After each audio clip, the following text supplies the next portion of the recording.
So hi guys and welcome to another video. In today's video we're going to have a look through my camera bag and what I carry around with me on a daily basis. So this is my Leica setup and I generally use my Leica cameras sort of 95% of the time.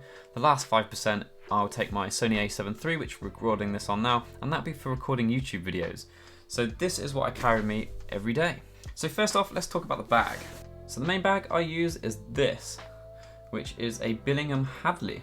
So if you're having a look on the Billingham website, they come in lots of different colours and two different materials. And the two different materials are canvas and something called Fibonite. Now canvas is a natural material and it will wear naturally as well, so it'll have a bit of a vintage feel to it as it wears. Where Fibonite is a synthetic material, it's a lot more hard wearing and things will look newer for longer. Personally, I went with Fibonite as I quite like my stuff to look new and fresh rather than sort of like vintage. So inside of the bag there's 3 compartments as standard and all of the foam inserts can be taken out if you want. I've actually added a 4th insert in here from a different camera bag, although you could buy a genuine insert from Billingham if you wanted to, but I use this as 4 compartments. The bag is actually surprisingly spacious, so the pros for me is the bag is very spacious for its size, it carries everything I need without too much extra space. It's also waterproof, so if it's raining, all of my stuff I know is safe in here, and I like how it looks. From a negatives point of view, arguably the cost is quite high, so these aren't cheap bags at all. The cost of some of the additional extras, so for example, if you wanted a shoulder strap to go on the strap, you can buy it, but it's separate, it doesn't come with it. Same with like tripod mounts, you can get like a tripod thing that goes on the bottom. Again though, it costs quite a lot, so if the bag in its current state isn't what you need and you need to add on the extras, then the bag can actually get really quite expensive. But that's enough talking about the bag, let's hop inside. So first up, let's talk digital. So from a digital point of view, I use this, which is my Leica M240 and it's in black.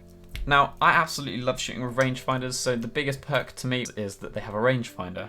Now, something that I do like about the M240 is the live view feature, especially when I was shooting 21mm on the Voigtlander lens that I own. From a negative point of view, the 2 things that stand out, especially now with technology moving on quite quickly, one of them is the screen. So the LCD on here is really quite rubbish. There's not that many pixels on it, and when you take images and you're kind of reviewing them on the LCD, sometimes you just look at them and then you don't think they look that great, but then when you put them on the monitor or you zoom in on camera, you realise that the photos are actually really quite good.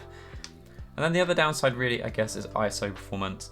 ISO performance of these cameras isn't actually that great anymore. But with fast lenses, and if you shoot film, you're used to that anyway, so it doesn't make that much of a difference to me. And if I'm in a situation where I need really high ISOs, so it's, I don't know, it's a dark evening picture, sometimes flicking to black and white is all you need to do, and noise just kind of looks like grain then. So that's my digital body, so I use my Leica M240. So in terms of upgrading it, I have thought about getting an M10, but for what it gives me, I'm really not that interested, I don't think, at the minute, especially for the difference in cost of the two. These can be picked up now for sort of £1,700–1,800, whereas M10s are still £3–3.5 grand, and the main difference really is just ISO performance and a slightly better LCD. So to me, I don't think it's worth the upgrade, so hence why I've stuck with the M240 for so long. Next up, let's talk film. So from a film point of view, I am using my Leica M6. So this is my absolute baby of a camera. I absolutely love this camera. I really don't have that much bad to say about it. This is the TTL version and it's the 0.72 viewfinder. I went with 0.72 as that covers the focal lengths I like most. From a negatives point of view, to be honest with you, I'd be really hard pushed to come up with many negatives. The only one that I sometimes lust after is maybe a slightly quicker shutter speed than 1,000th of a second. Quite a few film SLRs obviously shoot faster than that, maybe 2,000th of a second. Sometimes the ISO dial on the back can be a little bit fiddly, especially if you've got gloves on, but you only have to set that once in between films, so it really isn't that big of a deal.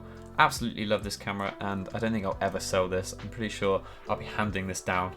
So next up, let's talk about lenses. Lenses where a lot has changed recently. If you watched my previous videos, you'll know that I broke my Voigtlander 35mm f1.2 Nocturne, and that then left me with only a 21mm lens to shoot for the rest of my trip, which was a bit of a pain as it's not very versatile. But this gave me the kick up the bum that I needed to get my lens collection sorted. So the 35mm and the 21mm are actually both going. So once I get the Voigtlander back, which hopefully shouldn't be too long, for those interested, the repair cost is going to end up being about £200, and that includes postage back and VAT. But when it does arrive back, it is going to be sold along with the 21mm, and I've actually bought 2 new lenses, and I've been testing them out ready to make some reviews, and they are in the works and should be coming out in the next couple of weeks. But let's start with the first one. So first up, we have this. This is the Voigtlander 28mm f2 Ultron. So this is going to be my everyday lens and the lens that probably stays on the camera most of the time. Now I absolutely love the 35mm, but I do find at times that it isn't quite wide enough, so I've decided to go with 28, and I can always crop my 28 a little bit to get back to that sort of 35 focal length. To me, 28mm is still more than acceptable for portraits, as long as you kind of position people correctly. And it's all round a very versatile lens, and at f2 it's hardly slow, so I should still be able to shoot this most of the time. Like I said, there is a review coming of this lens, so my initial impressions review will be coming out very, very shortly. It's probably no surprise, I absolutely love this lens so far. So that covered kind of like the everyday and had reasonable speed, so this left me wanting slightly more speed and a little bit of a more telephoto length that I could use for portraits. So next up we have this. So this is the Voigtlander 50mm f1.5 Nocturne. Now this lens is actually based on quite an old design, so I believe the design of this lens comes from the 1950s, but it obviously has all the new sort of lens coatings and stuff with it, so that gives this lens a little bit of a vintage charm, especially when shot wide open. Now to me, when I'm shooting portraits, I don't really want clinical, I'd rather have a bit of character. So that's why I decided on this lens. Now shot wide open, it's very, very sharp in the center. It does get quite soft towards the corners, but once you stop down to sort of f2, f2.8, you really wouldn't know, and it turns into a very good performer all round. And again, my initial impressions review is coming out very, very shortly on my thoughts of this lens. So this left me with my new 2-lens collection. I know I only wanted 2 lenses, so I've got my nice and wide and relatively fast, and I've got my portrait and sort of telephoto lens and nice and fast at f1.5. So yeah, these are my 2 new lenses, and these are going to be the 2 lenses I take with me everywhere going forwards. Now next up, what else do I have in my bag? So let's quickly talk film. So the 2 films that I currently use mainly, from a colour perspective, it's definitely Portra 400, and from a black and white perspective, it's HP5. I've tried lots of different black and white films, and I just keep on coming back to HP5. It's so versatile, and it's really easy to develop yourself. Next up, we have my camera strap. So if you guys have watched my previous videos, you'll know that I love Peak Design straps, and in the last couple months, I've actually bought this. This is the Peak Design Leash. So this is slightly smaller than the one that I've reviewed on my channel, which was the Slide Light. I use this on both my Leica cameras. Where my Leicas are a little bit smaller, having a thinner strap is fine. If I was taking out the A7 III for a shoot, I would still use the Slide Light where it's a little bit thicker and it just kind of helps balance on your shoulder a little bit more and stops your shoulder from aching. I wear both of these like sideways rather than around my neck, so I wear them kind of like over my shoulder. But it's so good having just one strap that fits both cameras and only needing one strap on a day out, and it being really easy to take straps on and off. Other things that I have in my bag, so I think everybody needs a lens cloth. If you're going out with a lens cloth, you're an absolute nutter. I couldn't live without one of these. Especially when I was in St. Ives, we had quite a lot of sea spray, so it was great to kind of clean lenses off.